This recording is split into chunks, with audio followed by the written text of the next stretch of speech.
Bienvenue, chère Église Destinée, bienvenue, chers internautes. C'est une joie de vous retrouver aujourd'hui. J'espère que vous allez bien et que vous avez passé une bonne semaine. Je vais vous inviter à vous joindre à nous. On va adorer le Roi des Rois ensemble.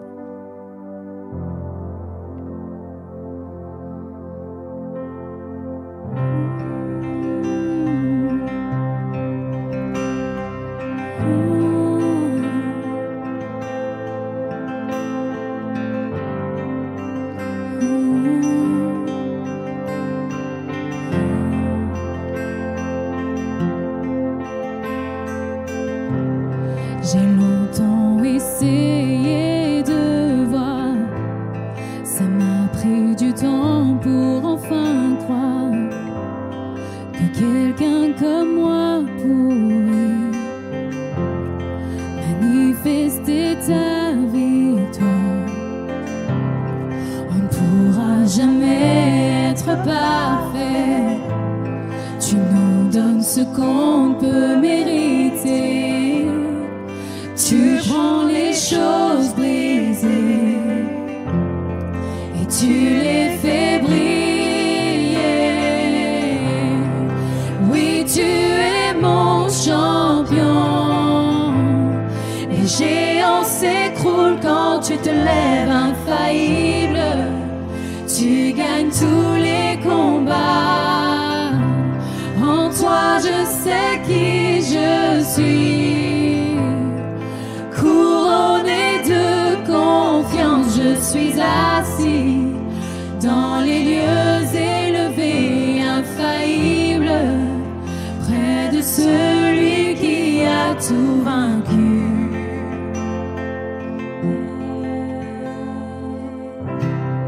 Maintenant je peux enfin le voir, tu m'apprends comment le recevoir.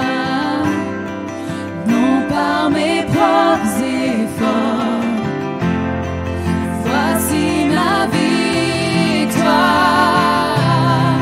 Oui, tu es mon champion. Les géants s'écroulent quand tu te lèves infaillible. Tu gagnes tous les combats. En toi, je sais qui je suis. Confiant, je suis assis dans les lieux élevés, infaillible, près de celui qui a tout vaincu. Oui, tu es mon champion. Les géants s'écroulent quand tu te lèves infaillible. Tu gagnes tous les combats. En toi, je sais qui je suis. Couronné de confiance, je suis assis dans les lieux élevés, infaillible, près de celui qui a tout vaincu.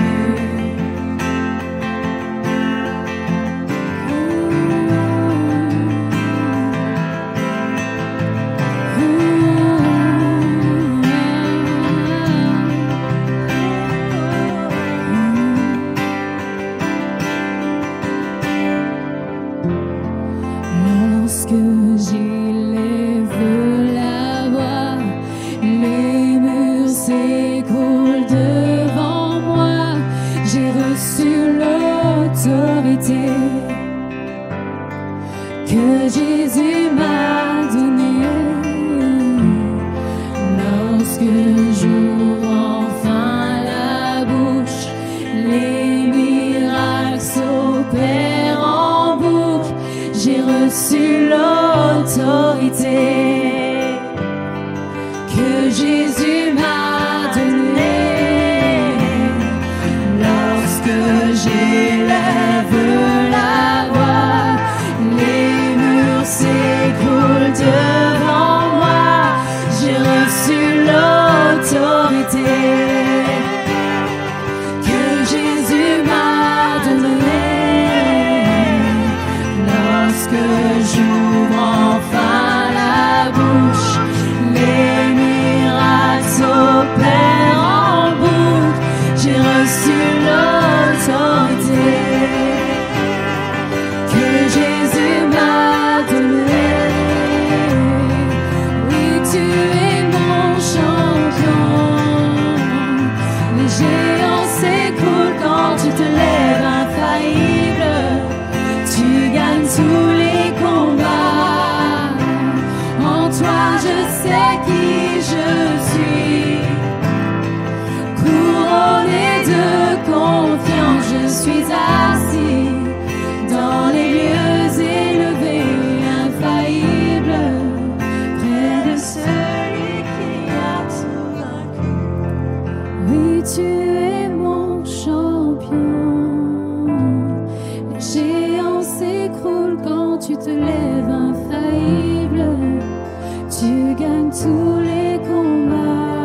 je suis assis dans les lieux élevés, infaillible, près de celui qui a tout vaincu.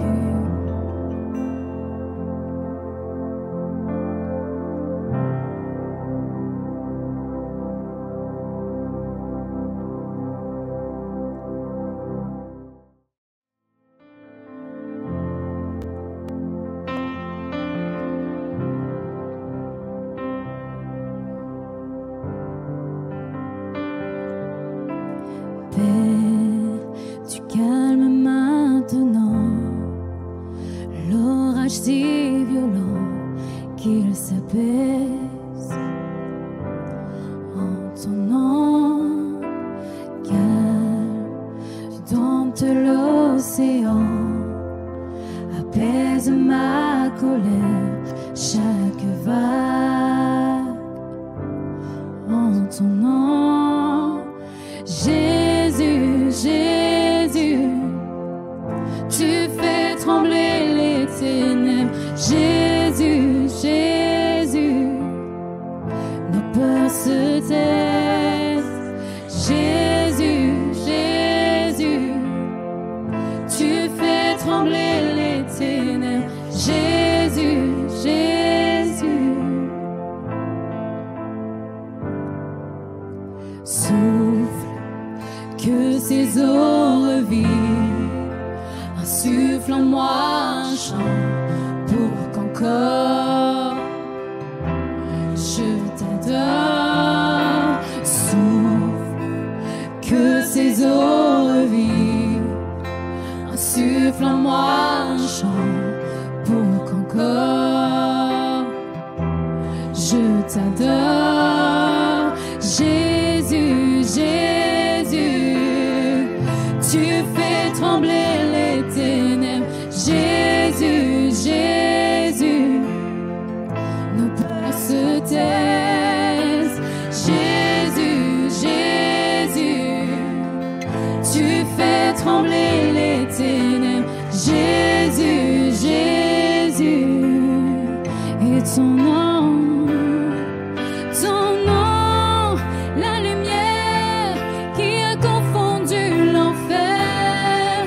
Ton nom triomphe à tout jamais. Ton nom est vivant, pour toujours élevé. Ton nom triomphe à tout jamais.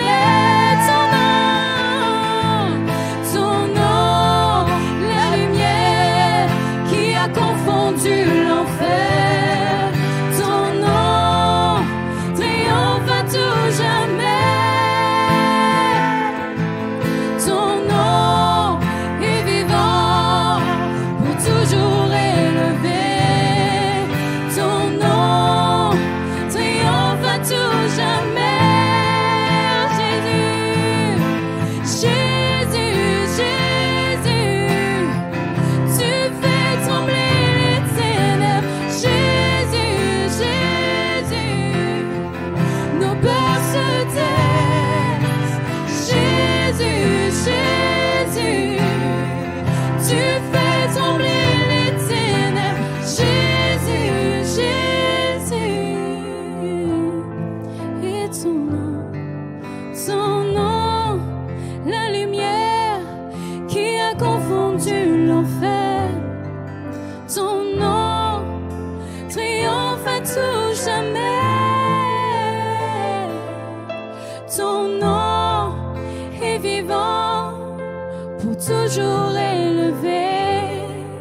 Ton nom triomphe à tout jamais. Ton nom, la lumière. Ton nom, la lumière qui a confondu l'enfer. Ton nom triomphe à tout jamais. Oh Jésus, ton nom est vivant, pour toujours élevé. Ton nom triomphe à tout jamais.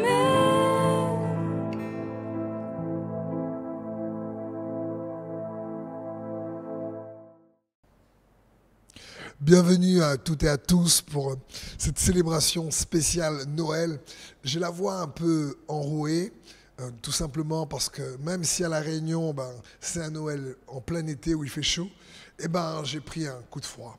Un coup de froid au niveau de la climatisation et donc j'ai pas pleinement bien récupéré ma voix, mais j'espère que vous allez quand même bien m'entendre et surtout que le message que Dieu a mis dans mon cœur pour vous partager soit une bénédiction pour vous. Donc merci pour votre temps derrière votre écran, merci pour votre soif dans cette période de Noël. Plus que jamais, nous voulons mettre l'accent sur Christ Jésus qui est l'Emmanuel et il est avec nous, il est pour nous. Et donc je prie que ce message puisse puissamment fortifier votre foi dans le nom de Jésus. Dans Matthieu, au chapitre 2, au verset 1, il est écrit « Jésus étant né à Bethléem en Judée, au temps du roi d'Hérode, voici des mages d'Orient arrivèrent à Jérusalem et dirent « Où est le roi des Juifs qui vient de naître ?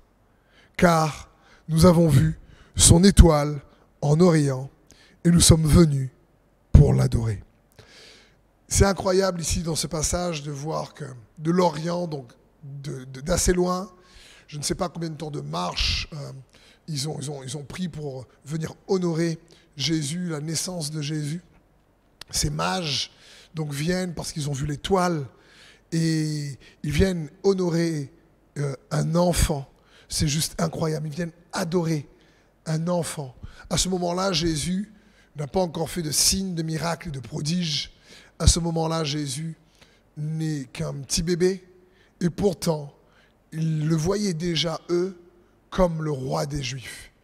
Et j'aimerais t'inviter, au travers de ce message, à inviter le Seigneur, le Saint-Esprit, à t'aider à voir encore plus qui est Christ Jésus. Parce que comme ces rois mages n'ont pas vu un bébé dans la mangeoire, mais ils ont vu le roi des Juifs. Et j'aimerais te dire qu'il y a en Jésus-Christ encore bien plus que le roi des Juifs. Il est l'alpha, l'oméga, le commencement et la fin. Il est le sauveur, le prince de paix. Il est celui qui t'aime. Il est Seigneur des seigneurs et roi des rois. Et il est bon que nous puissions aussi nous se poser cette question, mais attends, Jésus, révèle-moi dans cette période de Noël encore plus de ta personne. Révèle-moi encore plus de qui tu es. Les mages ont suivi l'étoile et ils sont arrivés donc dans cette crèche où était Jésus dans la mangeoire. Et on voit ici, même le ciel était en train d'indiquer la venue sur terre du Sauveur, Christ Jésus. Le ciel était en fête. Non seulement les mages avaient vu l'étoile, mais des bergers avaient vu les anges faire la fête de l'arrivée de Dieu fait homme sur terre. La parole s'est faite chair. Et le message que j'aimerais te partager par rapport à cette introduction, si je puis dire, c'est Noël lorsque le divin embrasse l'humain. Lorsque le divin embrasse l'humain. Qu'est-ce qui se passe à ce moment-là ? Rapidement, en guise juste de rappel, Dieu devient homme. Le Christ, qui est le Fils de Dieu, Dieu lui-même de toute éternité, devient homme en Jésus, le Christ, à ce moment-là sur terre. Et il faut comprendre que c'est la suite, si tu préfères, de ce que Dieu dit dans la Genèse. Parce que Dieu avait besoin d'un corps, il devait se faire homme sur terre pour pouvoir triompher du péché, pour pouvoir exercer son autorité. Parce que dans Genèse 1, au verset 26, puis Dieu dit, faisons l'homme à notre image, selon notre ressemblance, et qu'il domine sur les poissons de la mer, sur les oiseaux du ciel, sur le bétail, sur toute la terre et sur tous les reptiles qui rampent sur la terre. Donc on voit bien ici que Dieu dit qu'il domine et non pas que nous dominions. C'est bon de se rappeler que Dieu a créé la terre, mais il a donné la terre aux hommes. Et il a donné la responsabilité, si tu préfères, au lieu peut-être d'employer l'autorité, le mot responsabilité, à l'homme d'être un bon intendant sur terre. Et il dit ici qu'il domine, et non pas que nous dominions. C'est comme Dieu le propriétaire de la terre, comme un propriétaire d'une maison, mais nous sommes les locataires qui vivons dans ce lieu. Parce que la stratégie de Dieu en créant l'homme sur la terre a toujours été de faire en sorte, comme Jésus nous l'a appris dans la prière du Notre Père, qu'il soit fait sur la terre comme au ciel, que son règne vienne sur la terre comme au ciel. La stratégie de Dieu, c'est que le Dieu invisible désire régner dans le monde visible par le biais de l'homme. Pourquoi ? Parce que si Dieu règne en l'homme et que l'homme règne sur la terre, alors Dieu règne sur la terre comme au ciel par le biais de l'homme. Et c'est important pour nous de comprendre ce principe. Et Dieu donc fait de l'homme cet être, on va dire l'être par lequel la terre doit être gérée. C'est pour ça que le corps de l'homme est l'être légitime pour exercer la domination, l'autorité, la responsabilité, si tu préfères, pour Dieu sur cette terre. Le corps est donc l'outil légal. Et c'est pour ça que Dieu, qui est fidèle à lui-même, fidèle à sa parole, qui est juste, se crée un corps. Et c'est l'incarnation de Dieu fait homme. J'aime dire, il y a plusieurs hommes qui cherchent à devenir des dieux, mais un seul Dieu s'est fait homme, Jésus-Christ homme. Et dans Hébreux 10 au verset 5, la Bible dit, c'est pourquoi Christ, entrant dans le monde, dit, tu n'as pas voulu ni sacrifice ni offrande, mais tu m'as formé un corps. Tu n'as agréé ni holocauste ni sacrifice pour le péché. Alors j'ai dit, voici je viens. Dans le rouleau du livre, il est question de moi pour faire, ô Dieu, ta volonté. Waouh! L'amour s'est fait chair dans cette mangeoire, en Jésus-Christ. Dieu qui est fidèle à sa parole parce qu'il avait donné à cet être, l'homme, la responsabilité de gérer ce qui se passe sur terre. Et donc, pour respecter ce qu'il lui-même a dit, il se fait homme. Il a besoin d'un corps pour pouvoir réellement nous libérer de l'oppression du diable et de l'oppression du péché. Oui, la parole s'est faite chair, comme dit l'évangile de Jean, mais l'amour s'est fait chair également. Donc, n'oublions pas, quand Jésus naît dans cette mangeoire, il est né pour réellement nous racheter de nos péchés. Il se fait un corps parce qu'il avait besoin de respecter ce que lui-même avait dit dès l'origine dans la Genèse. Et Jésus est l'agneau immolé avant la fondation du monde. Donc dans 1 Pierre 1, 19, la Bible dit, mais par le sang précieux de Christ qui s'est sacrifié comme un agneau sans défaut et sans tache, prédestiné avant la création du monde, il a été révélé dans les derniers temps à cause de vous. Par lui, vous croyez en Dieu, qu'il a ressuscité et qu'il lui a donné la gloire, de sorte que votre foi et votre espérance reposent sur Dieu. Donc, on voit bien que c'est par amour pour toi, par amour pour moi. Dieu a tant aimé le monde qu'il a donné son Fils. L'amour s'est fait chair, nous dit la parole de Dieu, afin que quiconque croit en lui ne périsse point, mais qu'il puisse recevoir, avoir la vie éternelle. Et donc, Jésus est né dans une mangeoire, mais même si on fête Noël, il n'est plus dans la mangeoire. Il est mort, mais bien plus, il est ressuscité. Il est assis à la droite du Dieu vivant. Et il est né dans cette mangeoire parce qu'il voulait respecter l'intégrité de sa parole. Il voulait être fidèle à lui-même. Et c'est comme si l'homme, à cause du péché qui rentre dans le monde, avait perdu cette responsabilité, cette domination. Et l'ennemi s'était introduit. Et Jésus donc est venu à nouveau pour redonner à l'homme la possibilité de se connecter à cette réalité du royaume de Dieu. Et c'est ça l'évangile, la bonne nouvelle du royaume des cieux. Et Jésus est venu pour ça. Et comme il est juste, son amour est venu embrasser son jugement. Et c'est beau de comprendre ce que Jésus a fait pour nous à la croix. On voit ça dans le psaume 85 par exemple, au verset 10, la Bible dit « Le Seigneur sauvera bientôt ceux qui le respectent et sa gloire habitera notre pays. L'amour et la fidélité se rencontrent, la justice et la paix s'embrassent. » Waouh! Le Seigneur sauvera. Ça parle ici d'un verset prophétique sur Jésus. Il sauvera bientôt. Et l'amour Dieu a tant aimé le monde qu'il a donné son Fils. Et sa fidélité, comme il a dit, la parole de Dieu dit, mais le salaire du péché, c'est la mort. Ce n'est pas le diable qui dit ça, c'est Dieu qui dit ça. Et le diable, il dit, écoute, même s'il y a la mort aujourd'hui, mais ce n'est pas moi qui a dit ça. C'est la conséquence du péché. Et Dieu, pour être fidèle à sa parole, savait qu'il fallait qu'une mort intervienne sans péché pour libérer les pécheurs. Et nous, on ne pouvait pas le faire. Alors par amour pour toi et pour moi, fidèle à lui-même, l'amour vient et embrasse la fidélité. Et il vient nous faire justice. Et la justice embrasse la paix. Et Noël, il est bon de comprendre que c'est plus que le roi des Juifs qui arrive dans une mangeoire. C'est le sauveur de l'humanité. C'est Jésus le Christ. C'est Dieu fait homme, 100% homme et 100% Dieu. C'est Jésus qui est l'expression parfaite, nous dit les Écritures, de Dieu le Père. Il est venu restaurer l'intimité que l'homme avait perdue avec Dieu. Et il est venu nous libérer de l'oppression, de l'oppresseur. Donc, comme ces rois mages, je me dis que Dieu nous aide dans cette période de Noël à avoir une révélation de Christ encore plus intime et plus profonde les uns les autres par le moyen de la foi en Jésus-Christ. Mais à côté de ce rappel, si je puis dire, de comment Noël vient faire écho à la Genèse, ou plutôt comment Noël, ensuite la croix, la résurrection, est une réponse à la Genèse et la suite de ce que Dieu déclare à ce moment-là. Noël, il y a tellement de choses pour nous dans cette période où nous fêtons l'avènement de Jésus-Christ, même si on sait très bien que ce n'est pas la date précise, mais nous voulons profiter de l'occasion pour faire montrer notre reconnaissance envers Dieu et lui dire merci d'être venu. Merci d'être venu nous sauver.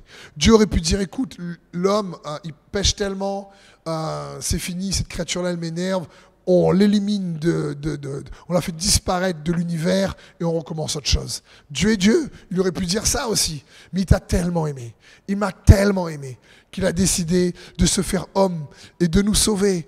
Donc Noël, c'est bien que Dieu vient habiter au milieu de nous. Et parmi toutes les leçons qu'on pourrait partager pour cette période de Noël, il y a 3 points que j'aimerais voir avec vous.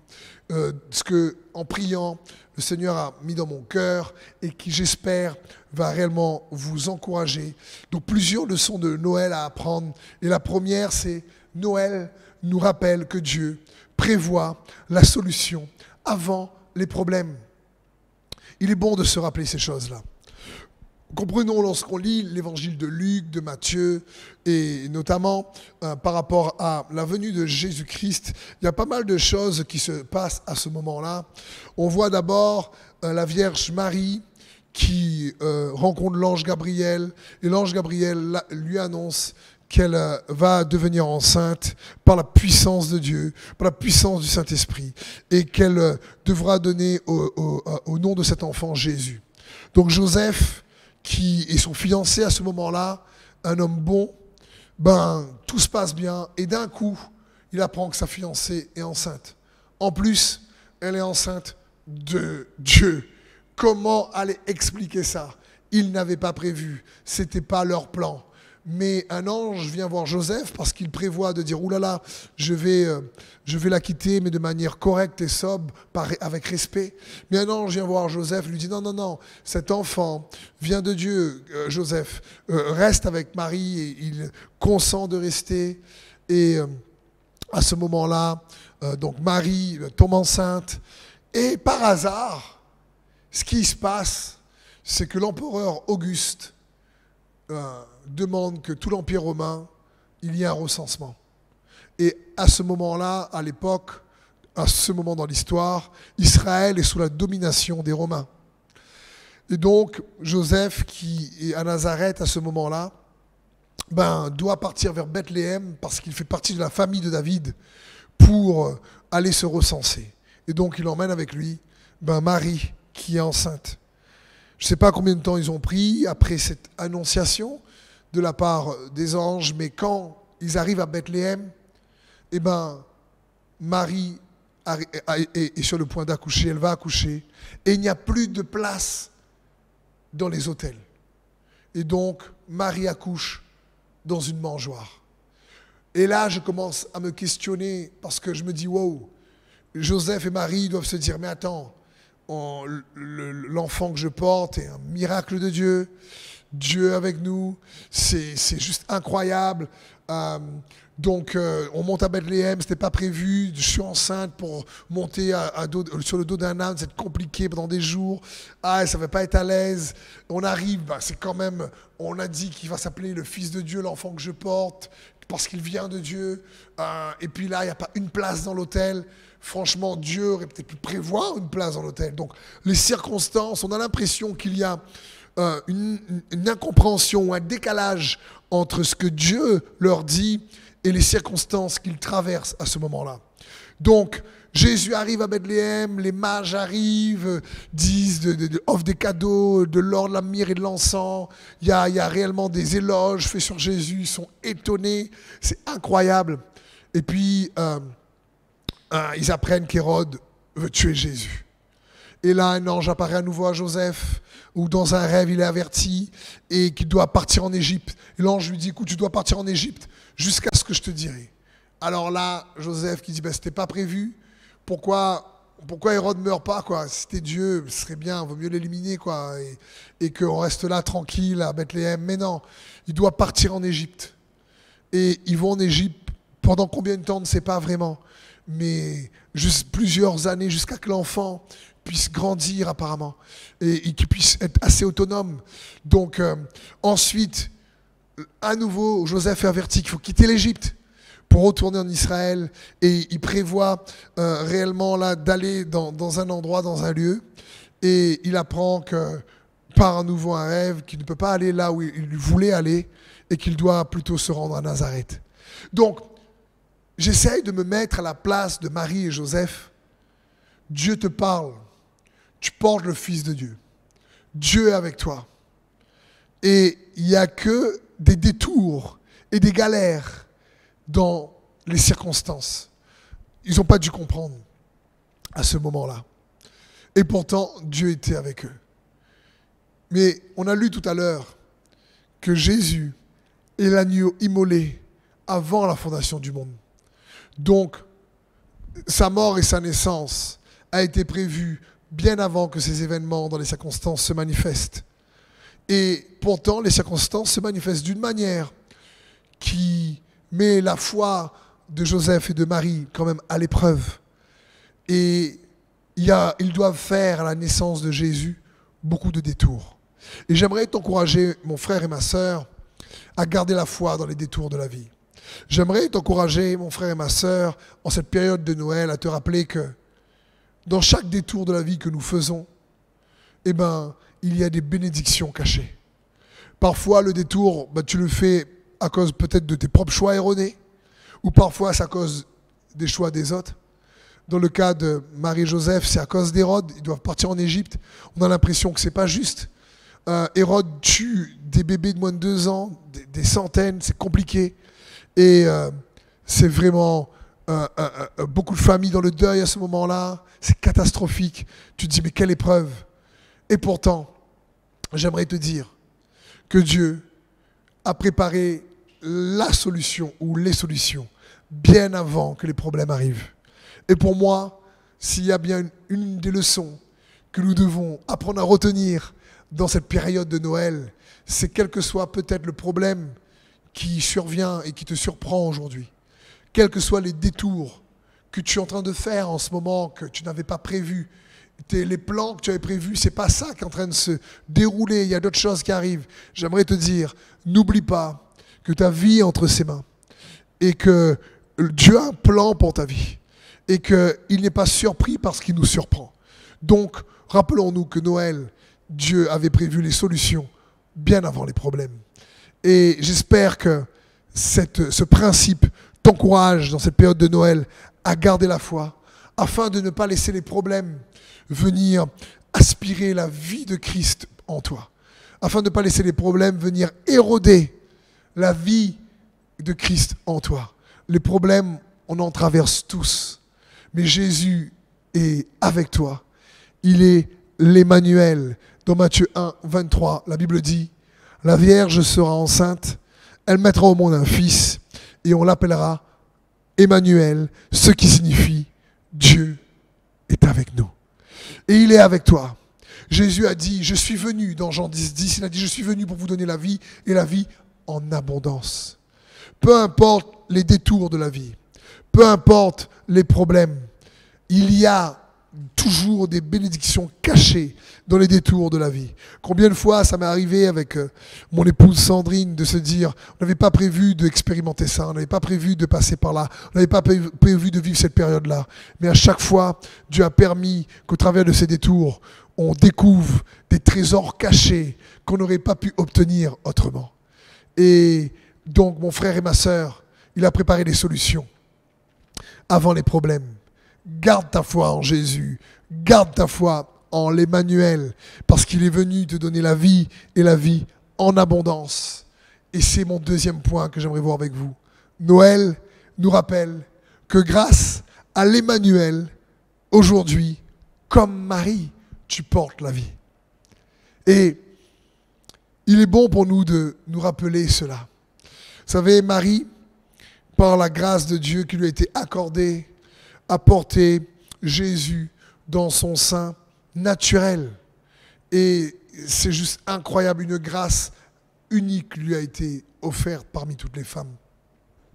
Mais j'aimerais te dire que lorsque toi et moi, nous gardons notre foi en Jésus-Christ, eh bien tu sais quoi?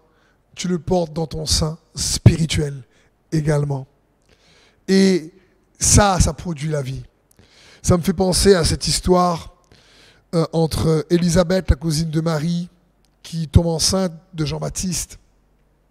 Zacharie, son mari, devient muet lorsqu'il apprend dans le lieu très saint où il rentre en tant que souverain sacrificateur. Il voit un ange qui lui dit, écoute, tu auras un fils. Et il n'avait pas cru sur le coup, lui devient muet, et puis sa femme, Élisabeth, devient enceinte. Et elle est de la famille de Marie. Et quand Marie, qui elle est enceinte de Jésus, elle va rendre visite à Élisabeth. Et à sa salutation, il y a quelque chose de fort qui se passe. Dans Luc 1, verset 44, il est écrit, « En effet, dès que j'ai entendu ta salutation, l'enfant a tressailli de joie en moi. » Waouh! Et c'est très très fort, parce que ça me fait penser, lorsque quelqu'un porte Jésus, eh ben, il est toujours là pour encourager les projets qui viennent de Dieu en toi, ce que tu veux donner naissance. On a toujours besoin quelque part d'être un peu comme Marie. Parfois on est un peu Élisabeth, parfois on est un peu Marie. Parfois on est Élisabeth, on a des projets qu'on croit qui viennent de Dieu, on n'est pas trop sûr. Et lorsqu'on rencontre un frère, une sœur, des chrétiens qui sont remplis de la vie de Christ et qui nous font tressaillir de joie par l'encouragement, par la sagesse qu'ils peuvent nous apporter pour aller de l'avant et faire ce que Dieu veut qu'ils fassent, c'est juste bon. Et quelque part, on doit être comme des Marie pour des Élisabeth. Parce que si Marie a porté Jésus dans son sein naturel, nous portons Jésus dans notre sein spirituel. Et Jésus est venu nous donner la vie et la vie en abondance. Dieu est avec nous, c'est avoir la vie de Christ en nous, c'est avoir la vie de Christ avec nous. Et cette vie de Christ-là, elle est là pour t'encourager. Cette vie de Christ en toi, elle est là pour que tu puisses, elle pour te fortifier. Cette vie de Christ en toi, elle est là pour te restaurer. Cette vie de Christ en toi, elle est là pour te guérir. Cette vie de Christ en toi, elle est là pour te donner la paix. Dans 2 Corinthiens 13 au verset 5, l'apôtre Paul dit, examinez-vous vous-même pour savoir si vous êtes dans la foi. Oui, éprouvez-vous vous-même. Ne reconnaissez-vous pas que Jésus-Christ est en vous? À moins peut-être que vous ne soyez réprouvés. Paul ici challenge quelque part les chrétiens de Corinthe et leur dit, est-ce que vous reconnaissez pas que Jésus-Christ vit en vous? Est-ce que vous avez oublié que par la foi, il vit dans votre sein? C'est ça l'Emmanuel, Dieu avec nous, Dieu en nous, Dieu au milieu de nous. Il dit que tu es dans la foi, alors Christ vit en toi, pour que tu puisses toi-même faire en sorte qu'il contribue à ta joie, malgré les défis d'aujourd'hui. Et pour confirmer à nouveau cela. Peut-être que tu me dis, mais Steve, oui, je sais, mais je sais pas trop en fin de compte. Je lirai un autre verset. En Galates 4, verset 19, l'apôtre Paul, toujours, cette fois-ci aux chrétiens de Galates, il leur dit, mes enfants, pour qui j'éprouve de nouveau les douleurs de l'enfantement, jusqu'à ce que Christ soit formé en vous.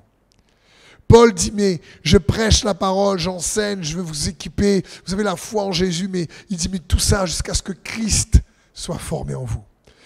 C'était le cœur de l'apôtre Paul, son ministère, le service qu'il faisait pour Dieu. Il avait qu'un désir, réellement une cible, c'est que Christ soit formé dans chaque chrétien. C'est ça Noël. C'est pas juste Jésus dans la mangeoire en réalité, il est l'Emmanuel. Il est venu au départ dans la mangeoire, il a grandi, il est parti sur la croix, il est plus que ça maintenant, ressuscité des morts, assis à la droite de Dieu. Et par la foi en lui, tu reçois son esprit. Son esprit vient dans ton esprit. Et quand on reçoit Christ, on est de nouveau, comme dit les Écritures, parce que son esprit est maintenant en communion avec notre esprit. Et il désire ensuite que nous puissions le connaître, et le connaître de mieux en mieux, de gloire en gloire, de paix en paix, de foi en foi, de révélation en révélation, si tu préfères, jusqu'à ce que Christ soit formé en nous. Pourquoi il est si important que Christ soit formé en nous? Dans le contexte de l'épître aux Galates, on voit que l'apôtre Paul va dire ensuite dans le verset 11 du chapitre 5, le Christ nous a rendus libres pour que nous connaissions la vraie liberté. C'est pourquoi tenez bon et ne vous laissez pas réduire à nouveau en esclavage. Ce que Paul voulait, c'est que Christ, quand il est formé en nous, ses valeurs, son caractère, son identité, ses qualités sont formées en nous. Alors, le produit de cette formation, c'est la liberté. Libre de quoi? Libre du péché, libre de l'oppression, libre de la peur, libre de l'angoisse, libre de l'inquiétude, libre de la dépression, libre de l'oppression. Comprenez, c'est libre des péchés et de ses effets.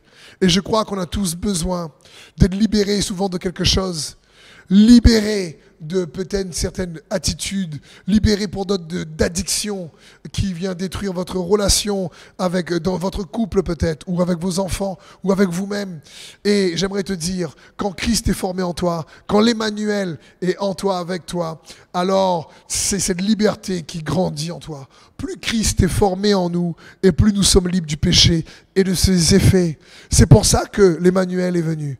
Jésus est venu nous sauver, pour que nous puissions être libérés du péché et de ses conséquences. Je ne sais pas, mon frère et ma sœur, qu'est-ce que tu as vécu dans ton passé ou qu'est-ce que tu es en train de traverser en ce moment. Je ne sais pas, mon ami derrière l'écran, quel est le défi qui t'oppresse peut-être aujourd'hui, ou quelle est la situation qui crée de l'inquiétude, de l'angoisse ou des peurs. Mais je sais une chose, c'est que Jésus-Christ est venu il y a 2000 ans de cela. Dieu s'est fait homme et il est mort et ressuscité pour être cet Emmanuel qui vit en toi. C'est pour ça qu'il est écrit, mais celui qui est en nous est plus fort, plus puissant, plus grand que celui qui est dans le monde. Et c'est aussi ça que nous rappelle Noël. Plus Christ est formé en nous, plus sa liberté prend place au-dedans de nous.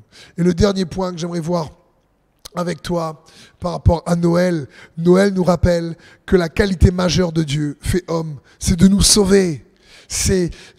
Dieu est appelé par différents noms dans les Écritures. Adonai, il est appelé El Shaddai, Jéhovah Nissi, Jéhovah Jireh, bref, celui qui pourvoit, celui qui guérit, celui qui est tout-puissant et celui qui est Seigneur, Yahvé. Et il faut comprendre que pourtant le nom que Dieu a choisi de porter sur terre lorsqu'il est né, c'est Jésus. Si je te dis Hamilton, Lewis Hamilton, tu penses à quoi? Si tu connais, tu penses à la Formule 1. Tu dis les pilotes de Formule 1. Si je te dis Michael Jordan, tu vas dire qu'il est basketteur. Tu ne vas pas penser que c'est Michael Jordan un papa, c'est Michael Jordan un homme d'affaires. Tu vas penser qu'il est basketteur. Parce que c'est ce qui prédomine dans la réputation d'un Michael Jordan ou d'un Lewis Hamilton en tant que pilote de Formule 1. Si je te dis Jésus, qu'est-ce qui vient en tête tout de suite dans ton cœur? Celui qui t'aime, celui qui guérit, celui qui restaure ou celui qui sauve. Parce que son nom, Jésus, signifie l'Éternel est mon salut. son nom transporte la délivrance. Son nom transporte le salut. Son nom sauve, si tu préfères. Et Jésus est venu nous sauver de la mort. Jésus est venu nous sauver du danger de mort. Il est venu nous sauver de l'esclavage du péché. Et il nous sauvera encore. Jésus sauve. Et je ne sais pas de quelle situation peut-être tu as besoin d'être sauvé, mais je t'invite peut-être dans le chat à marquer le nom de Jésus dans le chat ou chez toi à dire Jésus, Jésus, sauve-moi. Et il prend plaisir à sauver parce que c'est sa nature. Il a payé le prix fort, il a versé son sang pour te sauver, pour te racheter. Et il est bon pour nous de nous rappeler cela. J'aime ces passages qui est une préfiguration ou des passages prophétiques de la venue de Jésus avant que Jésus naisse dans la crèche. Nous, on est maintenant après. Et on voit dans Isaïe 9, au verset 6, la Bible dit « Car un enfant nous est né, un fils nous est donné, et la domination reposera sur son épaule. On l'appellera admirable, conseiller, Dieu puissant, Père éternel, prince de la paix. » Isaïe 7, 14, c'est pourquoi le Seigneur lui-même vous donnera un signe. Voici, la jeune fille deviendra enceinte et elle enfantera un fils et elle lui donnera le nom d'Emmanuel. C'est juste incroyable parce qu'on dit, on l'appellera admirable, on l'appellera conseiller, on l'appellera prince de la paix et Dieu puissant, Père éternel, on l'appellera Emmanuel. Et quand l'ange Gabriel vient voir Marie, il dit, écoute, voilà, tu l'appelleras Jésus. Marie aurait pu dire, c'est pas admirable que je devais l'appeler? Ou c'était pas Emmanuel que je devais l'appeler? Je vais relire mon Ancien Testament, là, c'est bizarre, je devais l'appeler conseiller. Mais non. Ici, la prophétie dit, on l'appellera admirable, on l'appellera Emmanuel, on l'appellera... Et quand ça arrive, l'ange dit, tu l'appelleras Jésus. Le choix est porté sur ce nom qui est élevé au-dessus de tout nom. Le nom de Jésus le Christ. Le seul nom qui a été donné sur la terre par qui les hommes peuvent être sauvés, comme nous dit l'Écriture. Parce que Jésus sauve. Et en cette période de Noël, il est bon de nous rappeler que ce bébé dans une mangeoire, c'est Jésus le Christ qui désire te sauver de tes situations compliquées, difficiles. Oui, l'ange dans Luc 1,30 dit à Marie, ne crains point, car tu as trouvé grâce devant Dieu. Tu deviendras enceinte, tu enfanteras un fils et tu lui donneras le nom de Jésus. Mon ami, j'aimerais juste t'encourager et à réaliser que Jésus désire sauver et que Noël nous rappelle qu'il a préparé les solutions avant les problèmes. Est-ce que tu le crois? Malgré les détours de la vie. Noël nous rappelle qu'il est l'Emmanuel et comme Marie, nous portons dans le sein de notre esprit Christ Jésus pour qu'il soit formé en nous. Et qu'il est bon de ne pas laisser les situations difficiles venir aspirer, voler la vie abondante, riche en paix, riche en joie que Jésus est venu nous donner. Noël nous rappelle que quelles que soient les situations difficiles que nous traversons, son nom est Jésus, celui qui sauve, qui va prendre plaisir à te sauver encore et encore. Noël, nous célébrons le Sauveur. Un Sauveur nous est né. Et ce Sauveur, il s'appelle aussi l'Emmanuel. Il est avec toi, il vit en toi, par le moyen de la foi en Jésus-Christ. Comme dit l'apôtre Paul, est-ce que tu ne le reconnais pas? Et je t'invite à reconnaître Jésus. Si tu as la foi en lui, à réellement reconnaître qu'il est avec toi, qu'il vit en toi.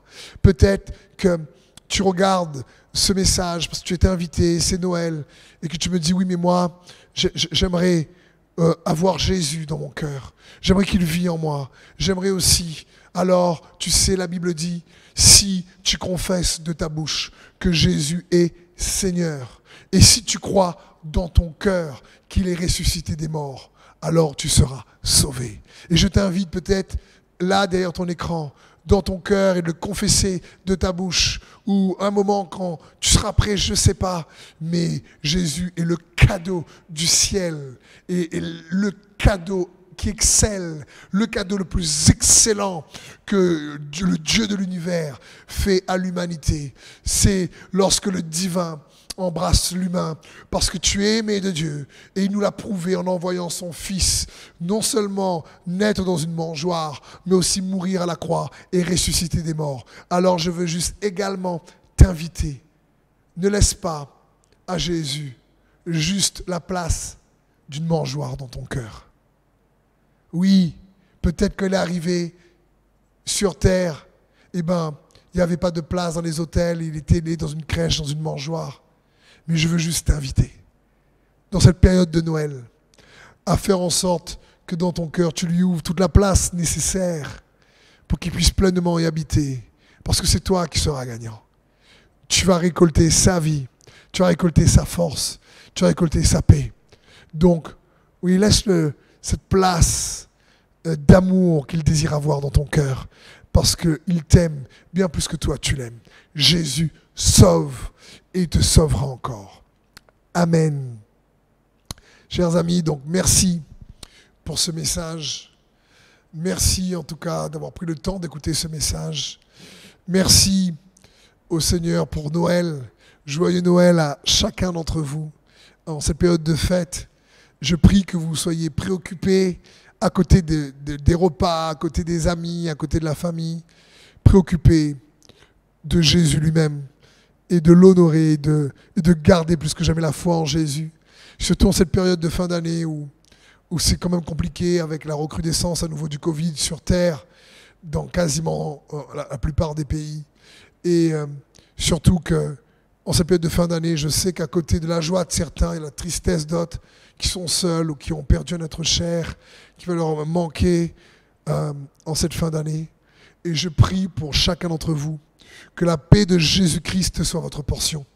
Que Jésus, qui est le Sauveur, qui est celui qui sauve, puisse réellement vous sauver et être formé pleinement en vous, afin que vous puissiez être libre de toute oppression, de toute déception, de toute frustration, de toute blessure, de toute amertume, de toute rancœur, de toute réellement affliction que l'ennemi chercherait à distiller dans vos cœurs.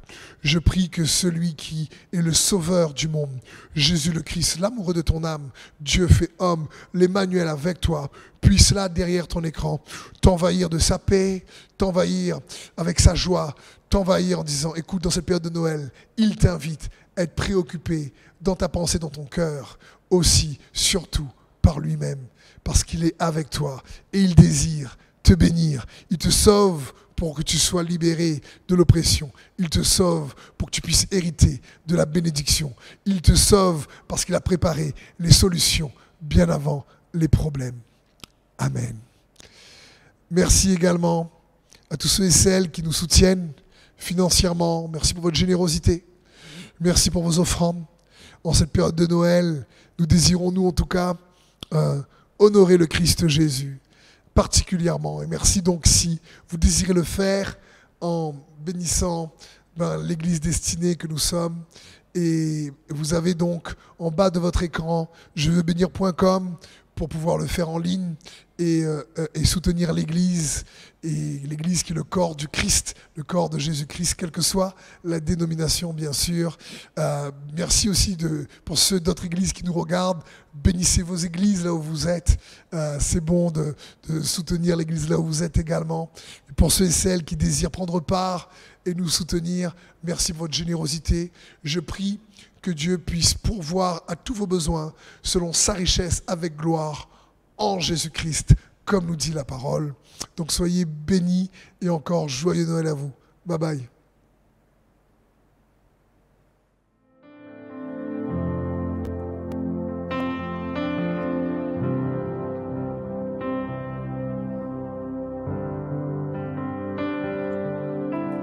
Paix, tu calmes maintenant l'orage si violent qu'il s'apaise en ton nom. Calme, tu domptes l'océan, apaise ma colère, chaque vague en ton nom. Jésus, Jésus, tu fais trembler les ténèbres. Jésus, Jésus,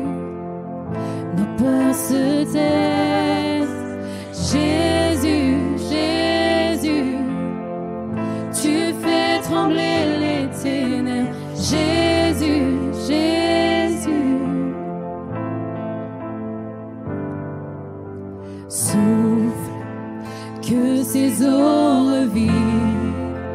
Insuffle en moi un chant pour qu'encore je t'adore. Souffle, que ces eaux revivent.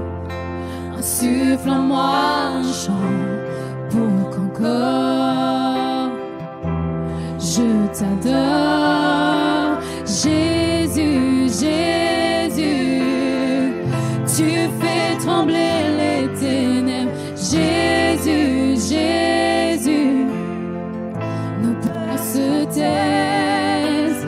Jésus, Jésus, tu fais trembler les ténèbres. Jésus, Jésus, et ton nom, la lumière qui a confondu l'enfer. Ton nom triomphe à tout jamais.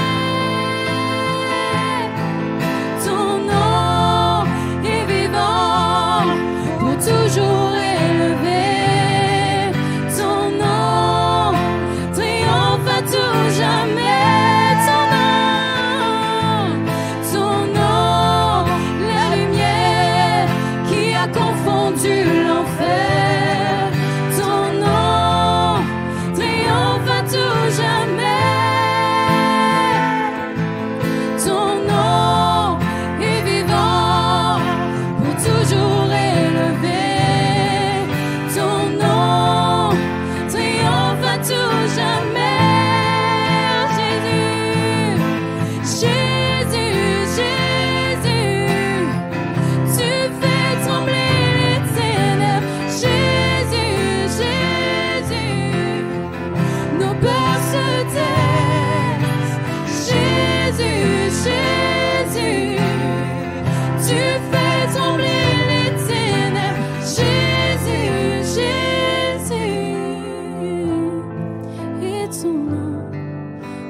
Toujours élevé, ton nom triomphe à tout jamais.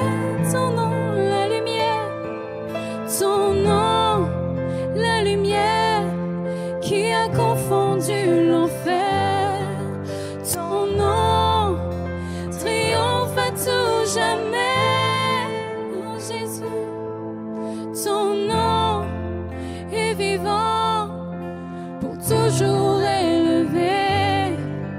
Ton nom triomphe à tout jamais.